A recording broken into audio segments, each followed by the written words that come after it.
Selamat pagi semua, sehat-sehat kita ya. Masih dengan saya Ruti. Kita akan melanjutkan hari kedua. Terima kasih Bapak Ibu bersemangat untuk melanjutkan belajar hari kedua ini. Oh iya, saya lupa. Kemarin sharing saya juga didukung dengan beberapa referensi yang saya baca untuk acuan tentang gaya hidup sehat, diet yang sehat. Bapak Ibu bisa cek atau bisa belajar lebih dalam di yang saya ambil adalah alodokter.com dan di healthdetik.com ya. Dan bisa melihat referensi-referensi lainnya. Oke. Baik, kita mulai dengan slide pertama ya. Kita lanjutkan ya. Kemarin sudah paham tentang diet itu apa. Oke, yang kedua, hari kedua kita akan melanjutkan tentang beberapa diet yang ada di luar, yang populer. Saya yakin Bapak Ibu sudah tahu atau paling enggak pernah dengar. Dan mungkin dari beberapa dari kita udah pontang-panting pernah nyoba atau melakukan diet yang ada di luar sana yang selalu berubah-ubah ya. Saya akan bahas 3 hal diet saja yang populer di sini ya. Ada diet keto, mayo, dan Atkins. Bapak Ibu ternyata ada hal yang sama yang harus dilakukan kalau diet itu mau berhasil, mau pakai keto, mayo, Atkins atau diet-diet yang lain, itu ada 2 hal yang harus dilakukan. 1, harus diatur menu makannya, dan lihat tuh, menu makannya ternyata tidak sepraktis yang kita bayangkan ya. Rumit dan mungkin agak susah mendapatkannya. Oke, dan harus didampingi dokter atau ahlinya. Itu yang harus kita pegang. Jadi 2 hal itu untuk membuat kita berhasil. Kalau hanya ikut-ikutan diet mayo, diet keto, diet Atkins, dan diet yang lain dengan cara ikut-ikutan tanpa 2 hal tersebut, ya pasti tentunya gagal. Dan yang utama, diet-diet itu juga memangkas kalori sangat ekstrim. Bahkan ada acuan hanya boleh makan 200-400 kalori setiap hari. Nah, kita cek lagi ya. Saya baca juga dengan diet konsep diet seimbang itu kita nggak boleh memangkas kalori lebih dari 500 kalori. Atau kalau nggak, acuannya adalah setiap orang dewasa minimal harus mencukupi kebutuhan kalorinya itu minimal 1000 kalori untuk memastikan diet kita sehat ya. Oke, itu ya teman-teman, udah paham ya. Dan ternyata, dan saya baru tahu sekarang, diet-diet yang disarankan itu ternyata ada batas waktunya teman-teman. Nggak boleh dilakukan jangka panjang. Ada di beberapa yang menyarankan 3 bulan boleh, 6 bulan boleh, maksimal 12 bulan. Selanjutnya, diet ini tidak boleh dilakukan seumur hidup atau jangka yang lebih panjang. Nah, beberapa referensi yang saya baca, kenapa tidak dianjurkan untuk melakukan diet ini, diet panjang ya? Pola ini nggak boleh dilakukan panjang karena dampaknya tidak baik untuk kesehatan kita. Itu teman-teman. Jadi catat ya, diet yang saya bahas, diet yang populer di luaran sana ternyata ada batas waktunya karena memang komposisinya tidak mengacu pada diet seimbang. Oke Bapak Ibu, sebagai pengetahuan, komposisi makanan di diet-diet ini adalah kalau keto dan Atkins itu ternyata sama. Atkins itu adalah nenek moyangnya keto. Nah, mereka acuannya adalah makanannya di satu piring itu makanannya untuk seharian harus ada 75% lemak, 20% protein, 5% karbo. Nah, intinya diet keto atau Atkins ini mengacu pada lemak tinggi dan protein tinggi, sedangkan karbo dan gula itu rendah karbo, rendah gula. Untuk di mayo perbanyak sayuran dan buah, terus diikuti karbo, diikuti protein dan lemak, dan sangat membatasi gula. Nah, sementara karbo itu adalah gula juga kan, tapi dia konsepnya seperti itu ya. Makanya tidak heran kalau kita tidak boleh melakukan diet ini secara jangka panjang. Oke, paham ya? Oke, kita lanjut slide kedua. Kita akan sharing konsep diet Herbalife. Diet Herbalife mengacu pada konsep diet seimbang. Jadi Bapak Ibu masih ingat ya, dengan tumpeng gizi kita cocok dengan tumpeng gizi kita, dan tumpeng gizi ini adalah hasil konferensi kesehatan dunia tahun 1992 di Roma, itu diterapkan di seluruh negara dan semua cocok karena akan acuannya adalah kebutuhan masing-masing pribadi. Oke, kita lihat gambarnya ya. 40% karbohidrat itu sudah termasuk serat di dalamnya. Harus ada serat 25 gram serat di dalamnya. Sementara rata-rata survei membuktikan orang Indonesia itu kalau makanannya diet biasa yang dilakukan orang Indonesia rata-rata hanya bisa mencukupi kebutuhan serat 8-12%. Jadi kurang 12 gram ya. Jadi kurang ya. Oke, kita geser ke 30% protein baik. 30% protein baik ini, protein itu sangat luar biasa untuk tubuh kita. Karena protein itu adalah unsur utama untuk membangun sel kita. Jadi sel kita itu kalau mau sehat harus cukup protein. Ya, paham ya kenapa kita harus cukup protein. Selanjutnya adalah Mbak Ruti, saya nggak mau deh makan lemak. Jangan salah, kita tetap akan butuh lemak baik dalam diet kita, 30%. Lemak baik ini tidak bisa dihasilkan oleh tubuh kita, yaitu kalau lemak baik itu omega 3 ya, harus kita asup atau konsumsi dari makanan kita, harus ditambahkan. Kalau nggak ditambahkan, kita nggak bisa punya diet yang seimbang.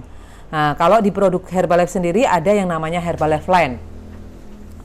Oke, kenapa kita perlu mengkonsumsi lemak baik? Fungsi lemak baik itu pada tubuh kita menjaga keseimbangan nutrisi dan kesehatan tubuh kita. Ternyata sangat penting Bapak Ibu. Nah, oke. Lemak baik juga memastikan vitamin A, D, E, dan K yang kita konsumsi terserap dengan baik. Jadi intinya, kalau Bapak Ibu kurang lemak atau biasanya kurang ditandai dengan kurang berat badan ya, harus melakukan program untuk meningkatkan otot dan menambahkan asupan lemak baik di tubuh Bapak Ibu. Jadi intinya Bapak Ibu meskipun naik berat badan harus juga butuh lemak baik. Yang kedua, kalau programnya turun berat badan, Bapak Ibu juga sangat wajib untuk konsumsi lemak baik ini, karena fungsi lemak baik adalah keseimbangan nutrisi dan kesehatan tubuh kita, menjaga keseimbangan nutrisi dan kesehatan tubuh kita. Nah, kalau kita kelebihan lemak jelek, tidak seimbang lemak baiknya, terjadilah peradangan dalam tubuh dan itu sangat bahaya, efeknya tidak baik. Oke, baik Bapak Ibu, udah jelas ya dengan satu bagian itu. Nah, kita lihat lagi, konsep 40%, 30% ini harus dibarengi dengan pola hidup sehat. Jadi kami para coach di sini juga mengajarkan untuk diri kita sendiri dan nanti bakal mengajarkan ke Bapak Ibu untuk hidup sehat bukan hanya melulu Herbalife. Nah, Bapak Ibu harus olahraga yang rutin, cukup minum, istirahat yang cukup. Oke, baik. Kita lihat ya, diet Herbalife itu kelebihannya apa sih? 1, didampingi coach ya. Yang kedua, ahli kan? Seperti juga diet yang lain. Harus ada ahlinya, harus ada coachnya, harus ada konsultannya untuk Bapak Ibu berhasil. Oke, yang kedua, diet Herbalife ini bisa diterapkan seumur hidup karena Bapak Ibu nggak usah khawatir, kita kan acuannya adalah gizi seimbang ya. Oke. Nah, yang terakhir, Bapak Ibu tidak perlu repot untuk menentukan menunya karena menunya praktis dan sangat-sangat gampang, sangat-sangat mudah didapatkan makanan-makanan kita dan kita masih bisa makan enak dan memang harus makan enak, makan enak dan makan yang sehat.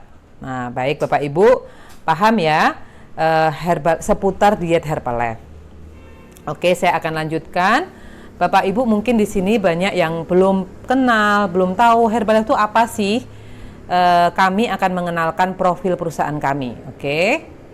Nah, Bapak Ibu bisa baca. Saya akan memberikan poin-poin yang penting di Herbalife ini. Bapak Ibu, Herbalife sudah 40 tahun di dunia, dari sejak 1980, dan 21 tahun di Indonesia. Dan lebih dari 90 negara Herbalife beroperasi. Herbalife membantu semua orang di 90 negara dan semua benua. Artinya apa Bapak Ibu? Herbalife sudah terbukti membantu meningkatkan kesehatan orang, membantu manajemen berat badan banyak orang di berbagai negara. Dan tidak hanya di satu ras tertentu. Nah, ya kan, kita udah di 90 negara lebih bahkan, dan semua benua ada Herbalife. Intinya Herbalife dengan nutrisi seimbang, konsep nutrisi seimbang cocok untuk semua orang sesuai dengan targetnya. Baik, Herbalife ini adalah perusahaan nutrisi Bapak Ibu dengan sistem penjualan langsung. Kenapa perlu sistem penjualan langsung atau direct selling? Karena produk nutrisi ini tidak akan berhasil kalau tidak didampingi oleh coach.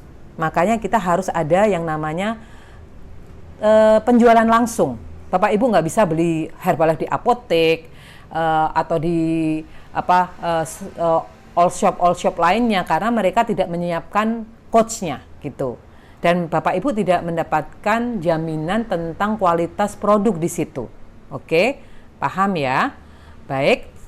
Bapak Ibu harus didampingi oleh konsultan yang berpengalaman seperti kami di sini. Nah, Bapak Ibu mungkin tanya-tanya, coach saya siapa dong? Konsultan saya siapa dong? Nah, Bapak Ibu, konsultan dan coach Bapak Ibu adalah orang-orang yang sangat baik hati yang ingat Bapak Ibu untuk mengundang di kelas ini. Jadi hubungin coachnya masing-masing ya setelah kelas ini. Baik. Yang berikutnya adalah Herbalife mensponsori lebih dari 200 atlet dunia, dan di Indonesia juga sudah mulai banyak ya. Itu untuk memastikan performa mereka di lapangan, baik di lapangan ataupun di luar lapangan, sehari-hari mereka, nutrisinya mereka baik. Nah, brand ambassador kami adalah CR7. Jadi CR7, Ari Wibowo itu adalah atlet triathlon Indonesia, dan bahkan banyak lagi atlet-atlet yang kita sponsori, makin banyak setiap hari, dan banyak atlet yang memang mengajukan diri untuk disponsorin makin banyak karena mereka tahu kalau olahraganya bagus, kalau nggak didukung dengan makanan yang bagus, tidak akan berhasil, tidak akan punya performa yang sangat optimal. Oke, Bapak Ibu, nutrisi Herbalife adalah sebagai meal replacement number 1 di dunia, nomor 1 di dunia, itu yang mendukung performa kita harian. Oke, sekali lagi, Herbalife ini bukan obat diet ya. Oke, paham? Gunakan nutrisi Herbalife ini sebagai nutrisi sesuai target Bapak Ibu. Nah, konsultasikan dengan coach atau konsultan Bapak Ibu setelah ini. Jadi, saya butuh apa nih coach untuk sesuai target saya? Oke, selanjutnya, dan saya akan sharing tarap! Salah satu produk unggulan Herbalife, nah ini adalah Shake Formula One. Shake Formula One itu untuk kebutuhannya adalah untuk apa? Mencukupi apa? Mencukupi kebutuhan nutrisi harian, menjaga imunitas dan menjaga kesehatan kita, membantu manajemen berat badan sesuai target Bapak Ibu, dan sebagai sumber energi, sebagai pengganti makan pagi, makan malam kita, bahkan pengganti cemilan kita yang lebih sehat. Oke, ini kalau kita kasih gambaran ya, satu kali konsumsi Shake Herbalife ini persajian, kira-kira kita menggunakan sendok takar di dalam kontainer itu, kontainer shake ada kalau pakai minimal 2 sendok takar, kita hanya kira-kira lebih kurang 100 kalori per sajian. Dengan mendapatkan manfaat baik vitamin dan mineral yang ada di dalamnya, rendah lemak, rendah gula, cukup protein dan karbo. Ya, oke, baik. Itu yang kita gunakan ya. Coach yang di sini sudah menggunakan, bahkan ada yang 20 tahun menggunakan diet Herbalife ini setiap hari. Every single day. Oke, kita lihat diet atau makanan yang di luar sana, yang pada umumnya. Oke. Nah, Bapak Ibu cek sendiri ya. Di kiri itu adalah cemilan dan minuman-minuman yang ada, yang wajar yang kita temuin di luar sana. Dan yang di kanan adalah makanan paling favorit adalah nasi goreng. Oke, nasi goreng. Rata-rata makanan, cemilan, atau minuman pada umumnya yang di luar sana yang kita kenal selama ini, kalorinya tinggi. Oke, cek ya masing-masing kalorinya berapa. Karbonya tinggi, lemak dan gulanya tinggi, miskin akan vitamin dan kurang protein. Oke, setuju ya dengan saya ya? Coba cek kebiasaan Bapak Ibu sebelum ini. Oh iya ya, ternyata makan nasi uduk itu kalorinya banyak, kurang vitamin dan mineral, adanya hanyalah nasi, mie, bahkan kerupuk, bakwan, itu semua karbo. Pagi-pagi kita udah makan gula dan pasti tentunya kalorinya tinggi, lemaknya tinggi, gulanya tinggi, vitaminnya sangat kecil. Oke. Slide ini hampir habis slide saya. Mengingatkan kembali prinsip manajemen berat badan sesuai target. Bapak Ibu sesuaikan targetnya. Kalau mau turun berat badan berarti Bapak Ibu harus ngurangin kalori, defisit kalori. Kalau mau naik berat badan dengan sehat harus menambahkan kalori harian. Kalau mau menjaga berat badan harus kita jaga kalori yang maksimal yang harus kita bisa makan. Tapi tidak hanya kalori ya. Kita harus betul-betul sekarang paham. Apa yang kita makan bukan masalah kita nggak makan atau kurangi makanan, tapi kita harus tahu komposisi yang sangat sehat untuk badan kita. Baik, Bapak Ibu, jangan abaikan sarapan ya. Jangan abaikan sarapan, ingat, hari-hari kita mulai sarapan dengan sarapan yang terbaik. Cek nilai kecukupan gizi Bapak Ibu, sarapan Bapak Ibu selama ini apa, ayo cek. Semakin peduli dengan kesehatan kita, dan perubahan kecil yang kita lakukan di sini itu dampaknya adalah kita bisa memberi perubahan dan contoh buat keluarga kita untuk lebih sehat. Baik, terima kasih untuk waktunya. Terima kasih Bapak Ibu terbuka dengan sharing saya hari ini. Selamat beraktivitas. Kita akan melanjutkan dengan PR ya. Oke. Saya kembali ke kelas. Terima kasih.